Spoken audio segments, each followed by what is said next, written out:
What's up? What's up? What is up? And welcome to the Dr. Ali Griffith Show, Mindset, Meditation, and Motivation.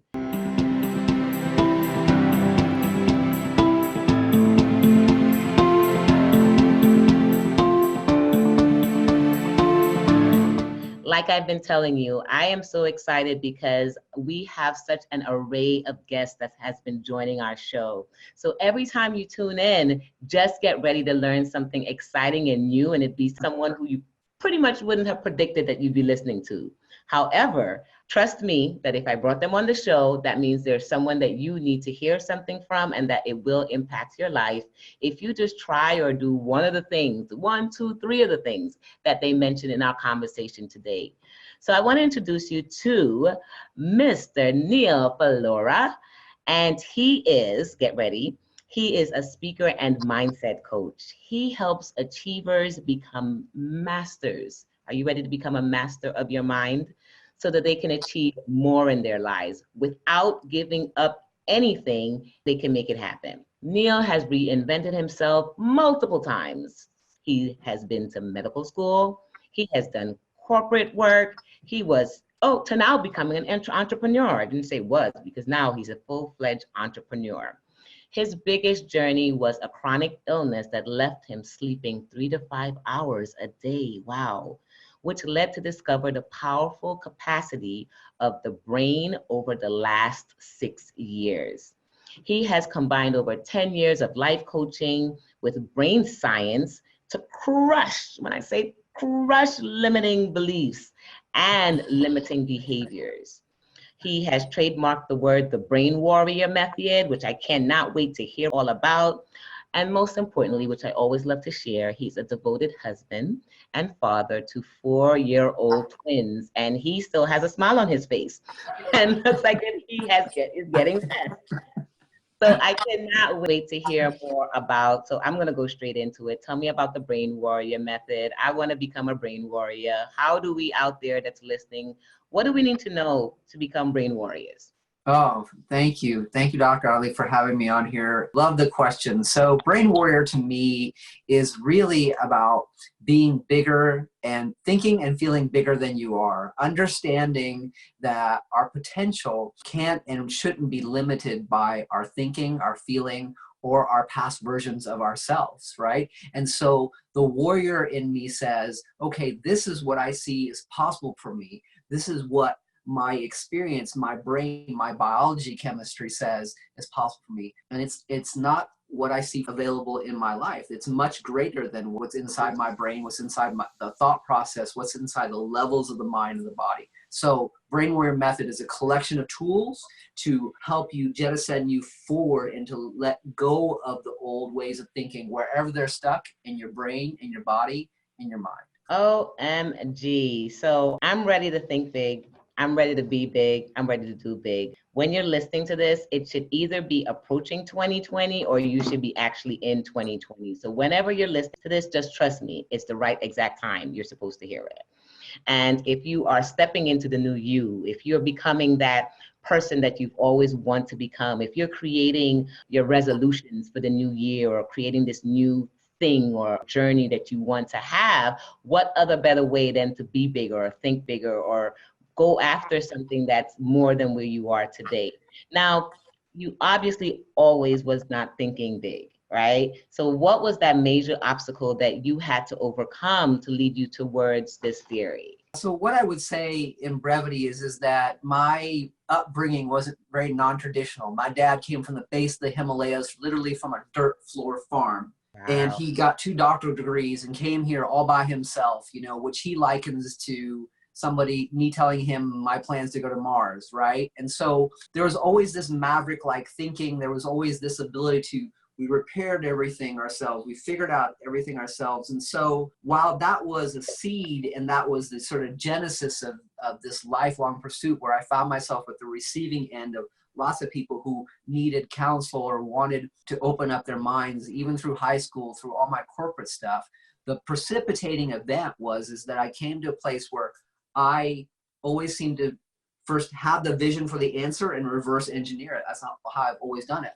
But when I came to this place in my health where things deteriorated to a point where I got to the end of my block and I had so much brain fog, I thought I was going into dementia, that I didn't know why I was there, where I was going, and had to turn around home. I realized that there needs to be another level of information here. I need something else. And medicine, traditional medical routes were not helping me. So that was the event. Wow. Oh my goodness. What a story of where, you watched it in your life and you started to just learn it just through seeing your dad and just knowing that you couldn't kind of stay at the regular schmegular. Like being a maverick was just what it was inside of you. It was something that you just kind of organically do. And speaking as a maverick herself, when I did my archetype testing, I am a maverick hero lover. Those are my 3 archetypes. So as you can tell with the bold red lips and the Dr. Ali mode, most of my listeners out there tend to be very similar to the host. So they're mavericks out there also, or people who desire to be maverickish.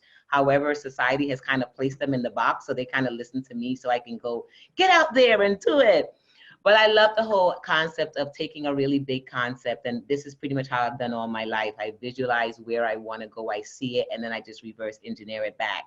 And that began how I was able to accomplish so much that I've done so far. But as you're doing this, we also speak a little bit about meditational practices. Have you incorporated any meditation and or stillness, spiritual work that have helped you also in your Brain Warrior method? For sure, an integral part about this is being able to quiet the mind, right? And so the mind has an addiction to who you are and what it thinks you should do, how you should behave, how you should think, how you should act. And the only way in which to release ourselves from that archetype is to quiet the mind. So meditation has been extremely valuable for myself, for my clients, and it's the only place in which I believe that we can get true reprieve from how we think and feel about ourselves and have the energy to create something new, right? Because I mean, if there's one thing that's absolutely true is that you can't create a new belief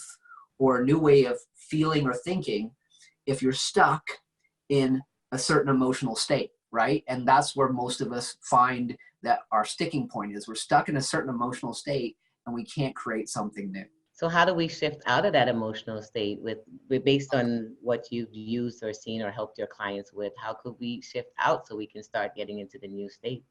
Sure. And so the goal of my clients, or the goal rather in working with me, is to have a toolbox, because not any one technique is going to be good for where you're at, right? Sometimes you got monkey mind, sometimes you got anxiety, sometimes you need to understand that you just need compassion, right? Mm-hmm. You need compassion for who you are and to release. And sometimes you need to understand that you need to receive. That's one of our huge dysfunctions in our society, is that we are not taught receivership. But one simple technique that I can start with, it's one of my favorites, is to check in with yourself 2 or 3 times a day. The emotional response is like a toddler, and throughout the day, this toddler, this limbic brain, this emotional brain, gets more and more agitated. But if you check in and say, what am I thinking? What am I feeling? And is it health and life affirming? And we give our a place to ground ourselves. You have to say that again, because I know someone missed it. Just give those 3 again, because I know my listeners. Say it again, because it's a tweetable moment too. So go ahead. What am I thinking? What am I feeling? What am I feeling? And is it health and life affirming? Is it health and life affirming? Gives you those times to give your limbic brain, your emotional brain, which is literally like a 2 to 3-year-old toddler, a timeout. And it gives yourself to ground yourself energetically so that you can start releasing and unraveling what happens throughout the day for most of us. Because most of us as adults, I say, we are very emotionally constipated. We have no longer know how to use our emotions. We have no catch and release program for our emotions. Wow, I think he just came and slapped us in our face like bang, bang, like most of us do. And I think I just got slapped because it's so true, I mean, it's nothing like the harsh reality to remind us, especially females, women. I can't speak for men, so I'm glad that you're talking about this concept for men, for my men listeners. But I know as a female, I am definitely emotional. And at times I allow emotions to rule me, right? And Hence the reason, especially as a maverick, you know, and I'm constantly on the go and creating things, that I had to learn to create those moments of stillness. And I had to learn to create those moments of checking in and how does this feel? And emotions goes back into how it feels, right? But it's more of, am I letting things that have happened before, prior? I mean, most of you guys listening know I am a special needs mom. My son is diagnosed with autism, and I've dealt with a lot of different levels of, you know, anger, sadness, bargaining, you know, the guilt, the whole slew of them that they come into effect all together, and they don't disappear. They do show back up in different forms in our lives.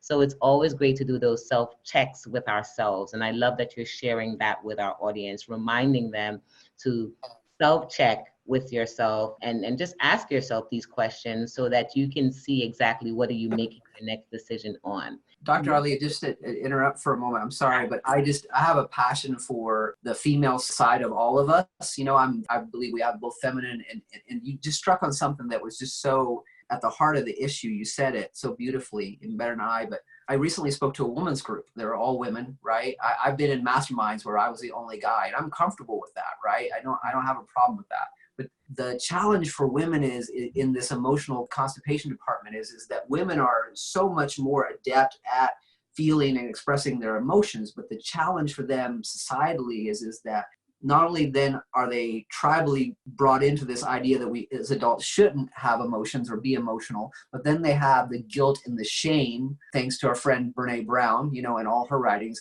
of having the emotions on top of it. So you're made by society as an adult wrong for having emotions, and then when you do have them as women, you're made even more wrong because you're not supposed to have those emotions. So we have guilt and shame layered on top of that. So that's an extra bonus that women don't need. Thank you so much for connecting with our listeners, for that, for them to just know that they're not alone and that we are all sharing in that process. So then, going back to the Brain Warrior method, is there something that you would help us with moving out of that? And I get it, I understand. Let's make sure that we connect, leave our notes with what we're listening below, and I'll give you a way of how you can keep in contact with Neal in terms of creating your own toolbox. Like, I want you to be very clear in how he said that there's no one specific way that can handle, or that's a blanket statement for everyone. He's sharing different tools. You know, you will hear the one that resonates the most with you, and or you can go and get more information on how to create this toolbox. But just a general statement, because we have our listeners out there, when we're stuck in that emotional constipation, how do we shift out of that emotional constipation? What general thing would you give to others? And of course, to find out more, they can always contact you. Sure. So my favorite technique for this is receivership, right? We don't know how to receive. A quick experiment you can do in any place in a workplace. Try giving another adult a compliment. It's nearly impossible, because as soon as you give them, they go into the 3 phases of shun, S-U-H-N, deflection, rejection, and qualification. No, it wasn't me. Oh, this dress, it's old. Oh, blah, blah, blah, you know, and just receive. I've stopped people and said receive. And so to get out of this, go give other people a compliment. And when you get a compliment, say the words, I received that. I received that, right? Give compliments, receive compliments. Get yourself out of that state of emotional constipation. I know that we are energetically aligned. I know that all the guests that have been chosen, because I didn't choose them, I pretty much feel that they were all divinely sent just for our listeners out there today, because that was my year. This was my year of receiving. I have been under that blanket statement. I'm always the one of, oh, no, it wasn't a big deal. Or, oh, yeah, you know, I would then give them back the compliment, like, oh, and you're great also. So I had to learn to wait, stop. And if you go back into my posts, my listeners, for those of you who go back into so many other things you've seen before, where this year I've done a lot. I've done my first live event. I've done my first retreat with For Moms. I've done, you know, my first podcast show, really just being fully out there. So that means more compliments are coming in. And I am finally learning to say, thank you, I receive it. And it has been it's been such an eye-awakening experience, because it doesn't have to be followed with anything else. It just has to just go, thank you, I received that. And just to stop and take it in, because dag it, yes, I worked hard. So instead of deflecting it back to others and telling them how great they look because of what I've been taught all my life, you know, that that is kind of feel, it's not right for me to feel like is it too boasting, or it's too much of a compliment, or just, I don't know, we've just been taught so many different things, right? That all that negative chatter shows up. However, Yes. receiving has been new, receiving has been wonderful, and I'm taking it into 2020, and I need my listeners out there, if anything, be in the season of receiving 24/7, all 12 months of the year. As you heard, Zachary approved that sentence. All right, so we're getting ready to wrap up. Leave them, because you just left them with that amazing tip, but how can they stay in touch with you? How could they learn more about the Brain Warriors method? Sure, absolutely. So they can find me on Instagram at TheBrainWarrior.com, at an email, Neal@TheBrainWarrior.com, or check out my website, which is the same address, TheBrainWarrior.com. Ooh, how brand aligned are you? Well, listen, it was a pleasure having you. I know it's a nice short talk, but you've left us with some really juicy, intense techniques that we can go out there and implement immediately. For my listeners out there, you've just had a special gem. You know, being gifted with this information means that you needed to hear it. So don't just take this and run away with it. I want you to take it, implement it, and go tell a friend. Go tell a friend to tell a friend. And let's get more people learning about some of these practices, and about people who just genuinely care about your transformation. And that's the purpose of this show. Remember, if you need to watch another one or listen to another one, go and do some binge listening. I have amazing guests that have been gracing our platform and gracing your ears and your heart. And remember, as I always leave you with, remember to continue to be amazing in your thoughts, in your words, and in your actions. Thanks.